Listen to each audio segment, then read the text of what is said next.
Assalamualaikum warahmatullahi wabarakatuh. Selamat pagi anak-anakku sekalian. Bertemu lagi di pelajaran matematika dengan saya. Hari ini kita akan membahas tentang operasi aljabar pada bentuk akar. Sebelum kita memasuki materi, marilah kita sama-sama untuk membaca basmalah terlebih dahulu. Bismillahirrahmanirrahim. Mari kita mulai pelajarannya. Oke, operasi aljabar pada bentuk akar. Nah, di sini operasi-operasi aljabar sama seperti kita belajar tentang operasi bilangan bulat. Ada penjumlahan, ada perkalian, ada pembagian, ada pengurangan. Nah,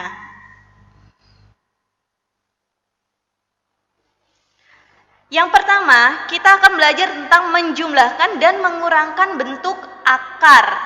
Nah, kita masih berkaitan dengan akar dan pangkat ya, perpangkatan. Di sini ada contoh. Soal ini sudah saya sampaikan di pertemuan yang kedua kemarin ya. Sudah ada segmennya juga di Microsoft Office 365. Yang pertama, di sini ada penjumlahan bentuk akar 2 akar 3 ditambah dengan 4 akar 3. Ingat, untuk penjumlahan bentuk akar, apabila bentuk akar itu mau kita jumlahkan, dia punya syarat. Syaratnya apa? Kedua bentuk akarnya ini harus dalam kondisi sama ya.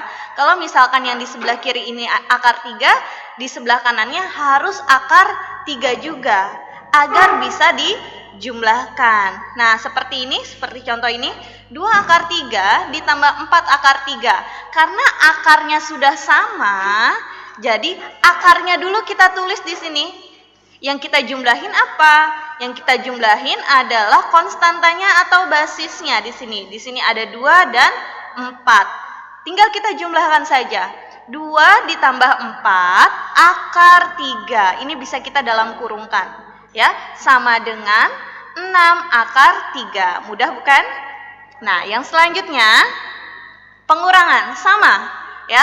Syaratnya akarnya harus sama, ruas kanan dan kirinya harus sama akarnya.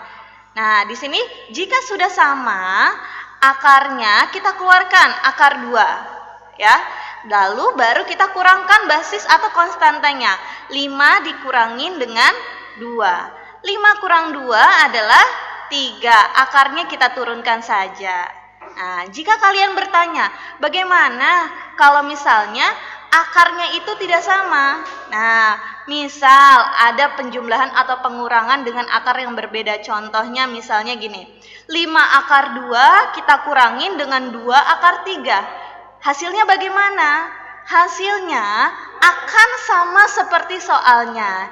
Jadi sama dengan 5 akar 2 dikurangin 2 akar 3. Jadi apabila akarnya itu tidak sama, berarti bilangan tersebut atau persamaan tersebut tidak bisa kita kurangkan atau kita jumlahkan, ya. Selanjutnya, yang kedua, di sini kita menentukan hasil kali bentuk akar. Nah, kalau hasil kali ya, ini berbeda dengan penjumlahan dan pengurangan. Kalau tadi penjumlahan sama pengurangan bisa dijumlah atau dikurang apabila bentuk akarnya itu sama. Tapi apabila bentuk akarnya berbeda, ya, persamaan tersebut tidak bisa dikurangi atau dijumlahkan. Nah, yang sekarang menentukan hasil kali bentuk akar. Contohnya, di sini ada akar 2 dalam kurung 3 plus akar 2. Ingat, Ibu sudah pernah memberitahu dari kelas 1 apabila ada bentuk dalam kurung seperti ini, artinya itu dikali, ya. Bila ada dalam kurung seperti ini, artinya dikali. Nah, di sini artinya kita harus mengalikannya dengan pelangi. Akar 2 dikali 3 hasilnya 3 akar 2 ya. Akar 2 kali akar 2 hasilnya akar 4. Jadi 3 akar 2 plusnya ini kita taruh di sini. Ya, di sini ada plus, di sini dikalikan plus, jadi hasilnya plus. 3 akar 2 ditambah akar 4 sama dengan 3 akar 2 ditambah 2. Kenapa 2? Masih ingat kemarin pelajarannya? Karena 2 merupakan akar daripada 4, hasil dari akar 4. Selanjutnya, yang B, sama seperti tadi pengerjaannya, akar 3 kita dalam kurungkan dengan di sini ada akar 3 dalam kurung akar 2 ditambah akar 3 sama dengan kita kalikan pelangi ya, akar 3 dikali dengan akar 2 hasilnya akar 6, akar 3 kita kali dengan akar 3 hasilnya akar 9. Sama dengan akar 6 sudah tidak bisa kita jabarkan. Ingat perkalian akar 6 hanya ada 1 kali 6, 2 kali 3. Tidak ada yang bisa kita kuadratkan. Jadi kita tulis saja di sini akar 6. Sedangkan akar 9 faktornya ayo berapa?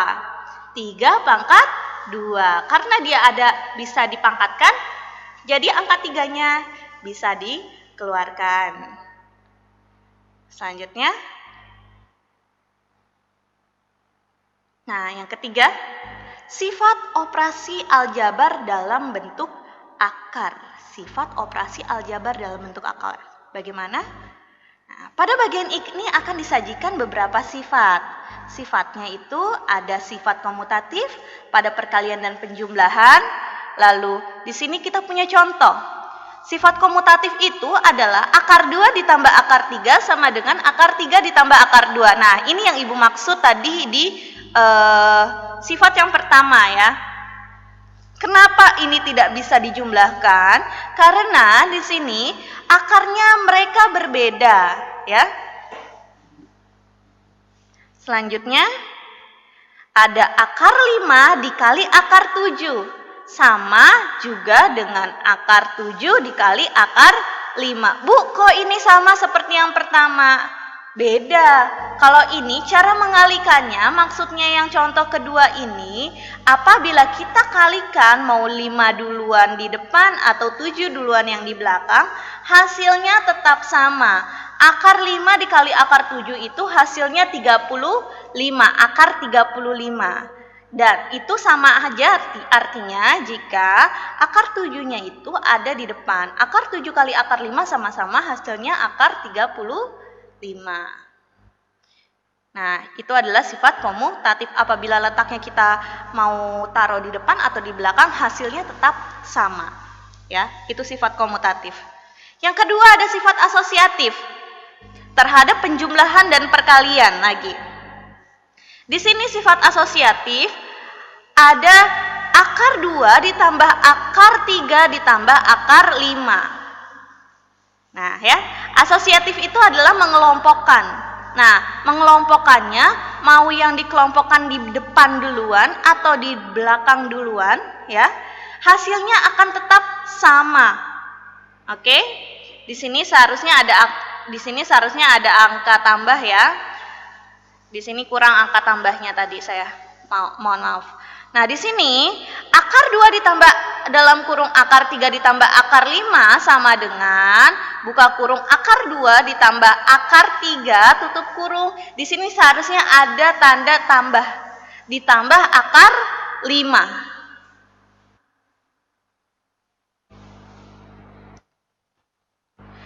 Selanjutnya di sini ada perkaliannya akar 2 dikali akar 3 dikali akar 5. Akan sama hasilnya apabila kita dalam kurungkan yang depannya terlebih dahulu. Seperti ini, sama dengan akar 2 dikali akar 3 dikali akar 5. Hasilnya sama saja. Nah, yang selanjutnya. Sifat distributif perkalian terhadap penjumlahan. Nah, contohnya. Distributif itu campuran, ya. Dalam satu persamaan ada perkaliannya, ada penjumlahannya. Itu namanya distributif. Nah, di sini ada perkaliannya akar 2 dikali. Nah, dalam kurung di sini ada dalam kurung artinya dikali. Akar 2 dikali akar 3 ditambah akar 5 ditambah akar 11. Kita gunakan apa? Perkalian pelangi seperti biasa, ya. Akar 2 kali akar 3 seperti ini kita jabarkan, ditambah akar 2 dikali akar 5 ya, ditambah lagi akar 2 dikali akar 11. Itu namanya sifat distributif atau campuran.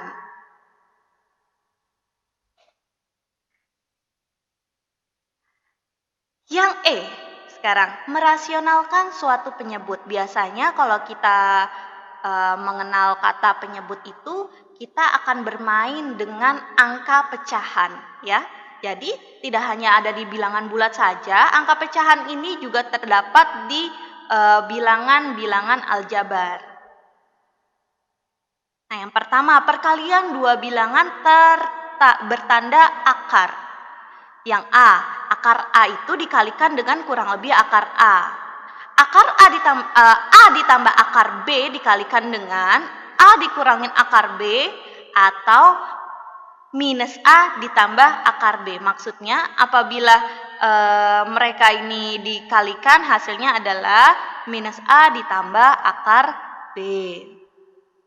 Yang C, akar A ditambah akar B dikalikan dengan akar A dikurangin akar B atau minus A ditambah akar B. Yang D, A akar B ditambah C akar D dikalikan dengan A akar B dikurangin C akar D. Nah, nanti kita lihat contohnya seperti apa sih? Atau minus A akar B ditambah C akar D. Nah, contohnya di sini ada merasionalkan penyebut suatu pecahan bilangan bertanda akar. Nah, di sini ada 1/2. Kalau misalkan angka 1/2 kita mau rasionalkan ya, cara merasionalkannya itu dengan cara mengalihkan angka 1/akar 2 ini dikalikan dengan penyebutnya. Ingat, yang atas ini namanya pembilang, kalau yang bawah namanya penyebut ya. Kita kalikan dengan penyebutnya, penyebutnya adalah akar 2. Kita kalikan akar 2 per akar 2. Ini sama-sama kita ambil dari penyebutnya. Nah, 1 dikali akar 2 hasilnya adalah akar 2. Kenapa tidak 1 akar 2? Satunya tidak usah ditulis ya. Di sini seharusnya ada angka 1. Nah, di sini akar 2 kita kalikan dengan akar 2, hasilnya berapa? Hasilnya adalah seharusnya di sini akar 4. Nah, di sini kan aturan 2/2 ya. Di sini kurang pangkatnya sama dengan kalau kita jabarkan. Jadi karena di sini sudah ada 2/2, jadi sama dengan 1/2 akar 2. Dari mana akar 2 ini? Akar 2 ini berasal dari atasnya. Ya. Selanjutnya, yang kedua. Sama juga seperti contoh nomor 2 ini. 2/4 ditambah akar 11. Apabila kita mau merasionalkan, kita harus mengalihkannya dengan penyebut dengan syarat apabila di sini ada dua bilangan ya, dua bilangan yang dijumlahkan, kita kalikan dengan penyebut dengan syarat bilangan ini operasinya akan berbalik ya, akan terbalik. Apabila di sini dijumlah, nanti dikalikannya itu dengan operasi pengurangan. Jadi ini berubah menjadi pengurangan. 4 dikurangi akar 11. Jadi seperti ini. 2/4 ditambah akar 11 dikali 4 minus akar 11 per 4 minus akar 11. Hasilnya, ini kita keluarin saja, tanda artinya itu adalah 2 dikali 4 minus akar 11. Nah, yang di bawahnya kita kalikan pelangi. 4 plus akar 11 kita kalikan dengan 4 plus akar 11. Nah, apabila kalian jabarkan dengan pelangi, akan menghasilkan angka 16 dikurangi 11. Dari mana? Silakan kalian hitung sendiri menggunakan perkalian pelangi di rumah. Ya, 4 dikali 4 berapa? 4 dikali minus akar 11-nya, ditambah akar 11 kali 4, ditambah akar 11 dikali minus akar 11. Nanti akan menemukan hasil 16 dikurangi 11. Nah, jadinya di sini 2 dalam kurung 4-nya, karena ini tidak bisa dikurangi karena akarnya ini sudah berbeda, yang kiri tidak ada akar, yang kanan hanya akar, jadi kita turunkan saja. Di sini 16 dikurangin 11 hasilnya 5, jadi hasilnya 2/5 dikali 4 dikurangin akar 11. Oke, untuk hari ini cukup untuk pengerjaan pengurangan, penjumlahan, perkalian, dan cara merasionalkan suatu pecahan. Terima kasih yang telah menyimak. Selamat mengerjakan latihannya nanti di Office 365 tim kelas 9. Oke, good luck untuk semuanya. Tetap stay di rumah, jaga kesehatan. Wassalamualaikum warahmatullahi wabarakatuh.